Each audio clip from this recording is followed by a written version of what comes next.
hasil tadi pengumuman BPS di kuartal pertama baik, kita pertumbuhannya di 5,61 dan pertumbuhan ini adalah di antara negara G20 tertinggi. Jadi kita di atas Cina, di atas Singapura, Korea Selatan, Arab, bahkan Amerika. Dan pertumbuhan ini di atas daripada ekspektasi dari berbagai lembaga yang biasanya mereka rata-rata di angka 5,2. Kemudian dari beberapa pertumbuhan kita melihat bahwa pertumbuhan konsumsi baik di 5,52%, kemudian juga konsumsi pemerintah juga naik 21,31%, kemudian juga dari segi ekspor dan impor juga positif. Dari segi lapangan usaha, sektor industri, sektor perdagangan, sektor administrasi pemerintahan, jasa lainnya, dan juga transportasi pergudangan, pertanian, dan konstruksi juga berjalan dengan baik. Kalau secara indikator makro, ini inflasi juga berhasil ditekan di 2,42%, turun dari 3,48% di periode yang lalu di bulan Februari, di bulan Maret, kemudian juga indeks keyakinan konsumen di 122,9, neraca dagang positif untuk 71 bulan di 3,32 biliar, kemudian cadangan devisa per Maret 148, neraca pembayaran surplus 6,1 dan realisasi investasi naik 7% menjadi 498,8. Kemudian kredit growth di 9,49%, dana pihak ketiga berarti trust dari masyarakat tinggi 13,55%. Dan kemudian tentu beberapa hal yang menjadi perhatian tentu terkait dengan Bapak Presiden melihat terkait dengan capital outflow, dan capital outflow tadi didalami bahwa disebabkan oleh oleh pasar modal, kedua SBN, dan ketiga dinetralisasi oleh SRBI. Dan tadi disepakati, dilaporkan ke Bapak Presiden, kesepakatan kerjasama antara BI dan Menteri Keuangan, sehingga ke depan ini bisa dijaga terkait dengan capital outflow. Dan selanjutnya terkait dengan rupiah, Bapak Presiden menanyakan, nanti dijelaskan oleh Pak Gubernur, terutama juga terkait dengan diperdagangkannya mata uang Indonesia secara forward di beberapa negara. Silakan Pak. Terima kasih Pak Menko, rekan-rekan sekalian, Pak Menteri Keuangan, Bu Ketua OJK, Pak Ketua LPS. Selamat sore, Assalamualaikum warahmatullahi wabarakatuh. Tadi dibahas dan mendapatkan arahan dari Bapak Presiden mengenai nilai tukar. Berkaitan dengan dua hal penting mengenai nilai tukar. Bahwa yang pertama, nilai tukar sekarang itu under value. Under value, dan ke depan kita yakini akan stabil dan menguat. Kenapa under value? Tadi disampaikan oleh Pak Menko Bergon, fundamental kita itu kuat. Pertumbuhan sangat tinggi, 5,61%. Inflasi rendah. Kredit juga tumbuh tinggi, cadangan devisa juga kuat. Nah, ini adalah fundamental yang menunjukkan mestinya rupiah itu akan stabil dan cenderung menguat. Nah, kenapa dalam jangka pendek ini ada tekanan-tekanan nilai tukar? Sebabnya ada dua, yaitu ada faktor global dan kemudian pada faktor-faktor musiman. Faktor globalnya apa? Yang menyebabkan tekanan nilai tukar dalam jangka pendek ini adalah satu, harga minyak yang tinggi. Dua, suku bunga Amerika yang juga meningkat tinggi. Yield SBN, yield US Treasury 10 tahun sekarang adalah 4,47%. Demikian juga dolar yang menguat. Dan Pak Menko tadi mengatakan terjadinya pelarian modal dari emerging market termasuk Indonesia. Nah, memang dalam secara musiman April, Mei, Juni ini memang permintaan terhadap dolarnya tinggi. Ada untuk pembayaran repatriasi dividen, ada pembayaran utang, dan juga untuk jemaah haji. Tapi rupiah adalah under value dan ke depan akan stabil dan cenderung menguat. Itu nomor satu. Nomor dua, ya, kami melaporkan kepada Pak Presiden dan Pak Presiden merestui dan kemudian memberikan suatu penguatan 7 langkah penting yang ditempuh Bang Nisa untuk membuat rupiah kuat, membuat rupiah itu stabil ke depan.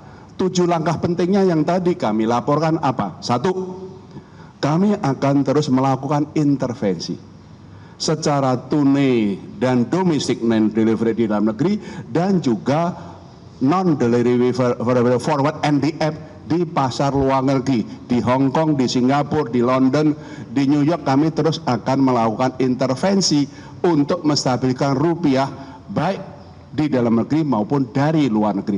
Cadangan devisa kami lebih dari cukup untuk melakukan stabilisasi nilai tukar rupiah itu.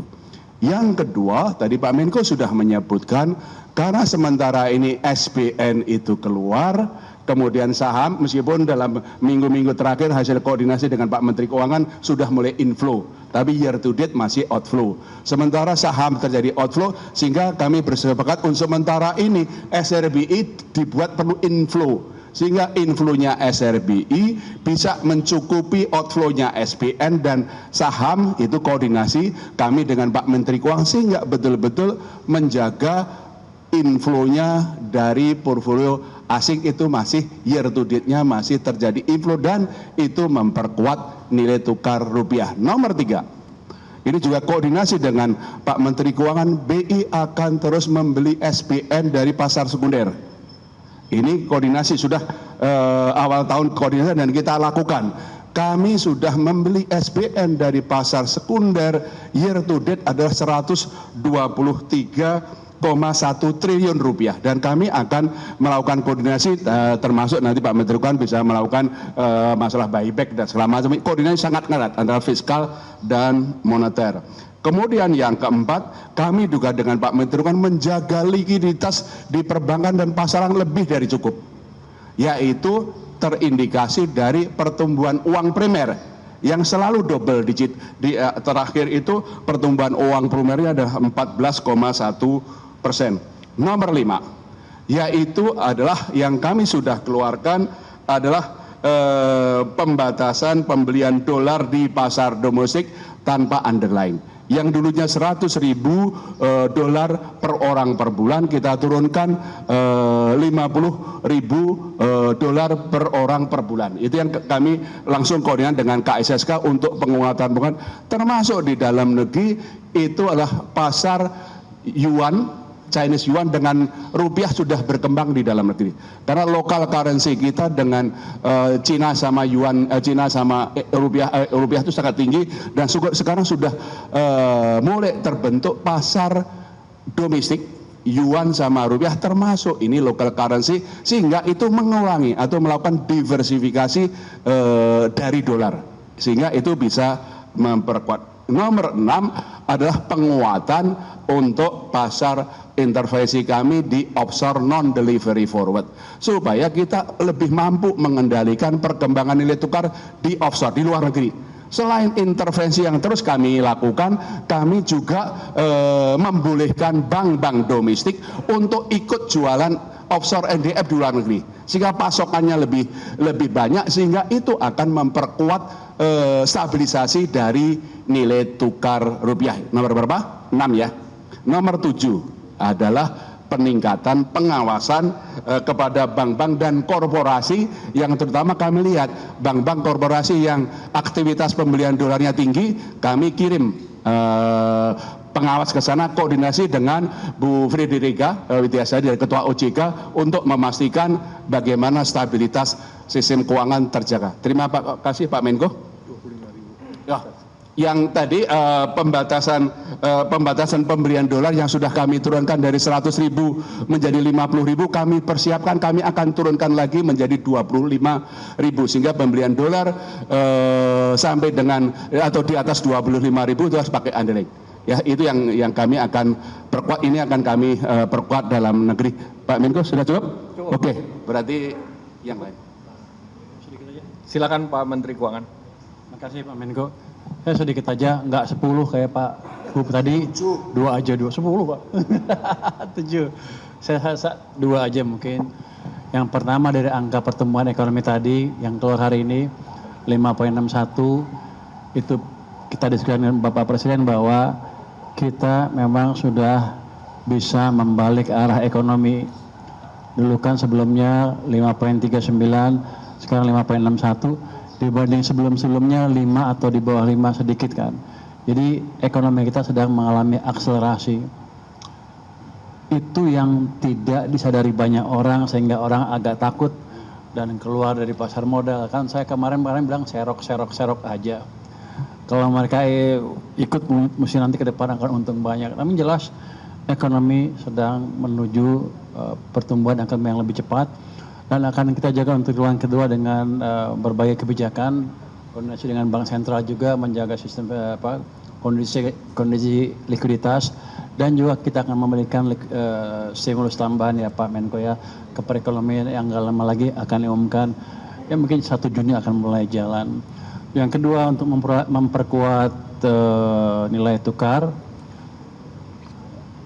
kami juga akan menerbitkan bond dalam panda bond di Cina dengan bunga yang lebih rendah sehingga kita tidak tergantung terlalu banyak ke dolar lagi. Jadi diversifikasi kita akan lebih baik lagi ke depan. Jadi prospek kita bagus, teman-teman semua nggak usah takut. Tadi Pak Presiden juga bilang sama saya, suruh sampaikan pesan bahwa uang saya cukup, duitnya banyak, jadi Anda nggak usah takut. Terima kasih Pak.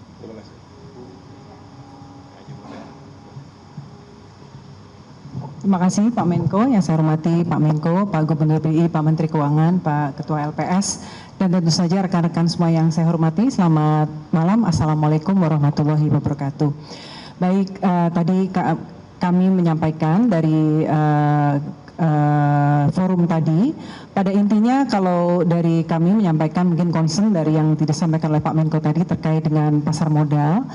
Dapat kami sampaikan kalau teman-teman lihat terjadi outflow ya, karena memang saat ini kondisi dari faktor geopolitik dan geoekonomi secara global, di mana tentu kalau dari the Fed higher for longer, makanya pada outflow. Namun selama kita yakini fundamental kita baik ya, kita harapkan ini akan bisa berbalik. Namun demikian dapat kami sampaikan bahwa setelah market event yaitu yang dicetuskan dari semenjak akhir Januari kemarin dari MSCI, dapat kami sampaikan bahwa seluruh hal-hal yang menjadi concern dari global investor terkait dengan transparansi dari pasar modal Indonesia, di mana data dari 1% pemegang saham sudah kita buka, kemudian granularity dari data dari 9 klasifikasi menjadi 39 sudah kita sampaikan secara sangat granular. Kemudian ultimate beneficial owner juga sudah kita sampaikan, dan juga satu lagi terkait likuiditas yaitu untuk free float di atas 15% dengan stages yang kita sampaikan. Nah kemudian kalau kita melihat bagaimana perbaikan-perbaikan ini tentu menimbulkan implikasi ya. Kalau kita lihat nanti mungkin sebelumnya saya sampaikan, saat ini kalau teman-teman memperhatikan indeks harga saham gabungan, pergerakannya sudah inline dengan indeks-indeks utama seperti LQ45, IDX30 dan sebagainya. Jadi saham-saham yang sekarang pergerakannya sudah lebih ke fundamental. Dan kalau kita melihat nanti mungkin pengumuman di Mei ya oleh MSCI dan juga nanti di Juni untuk terkait market kita, ya mungkin kalau di Maret nanti akan ada rebalancing dari indeks MSCI kita, mungkin kita ya expect akan terjadi penyesuaian. Namun kita sampaikan ini adalah temporary dampak temporary dari perbaikan yang kita lakukan. Seperti short term pain gitu ya, tapi harapannya ke depan akan semakin baik secara fundamental, dan kita harapkan ini akan semakin baik karena kita terus memperbaiki, contohnya untuk pendalaman pasar. Teman-teman kalau melihat angka, jumlah investor di pasar modal kita dalam 1 tahun tuh naik sekitar 5 juta SID. Jadi kita pendalaman pasar, bagaimana investor domestik kita tingkatkan supaya kalau terjadi gonjangan di luar tetap lebih stabil untuk market kita. Mungkin dari kami itu Pak Menko, terima kasih. Terima kasih Ibu Fredrika Widiasari. Yang terakhir terkait dengan regulasi devisa hasil ekspor sumber daya alam. Jadi revisi perubahan terhadap PP 36 sudah difinalisasikan dan akan diberlakukan per 1 Juni 2026. Jadi perubahan bahwa DHE SDA wajib masuk ke Himbara dan dikonversi ke rupiah maksimum 50%, dan juga terkait dengan sektor ekstraktif atau oil and gas itu berlaku seperti yang sekarang, yaitu yang berlaku 3 bulan. Baik, cukup. Ada pertanyaan?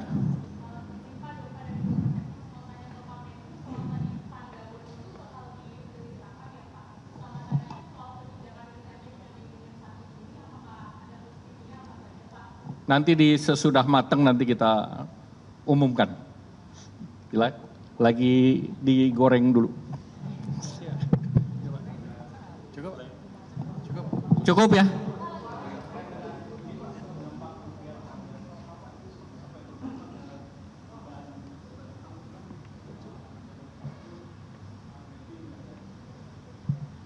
Jadi angka-angka yang saya sebut waktu itu dengan asumsi $100 per barel itu sudah memasukkan asumsi nilai tukar yang tidak jauh dari sekarang. Jadi angkanya nggak berubah, jadi fiskal tetap aman, sudah kita perhitungkan.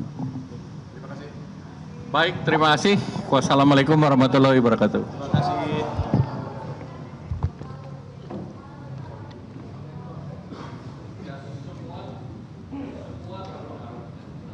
Ringgit dan rupiah dalam presentasi range-nya mirip.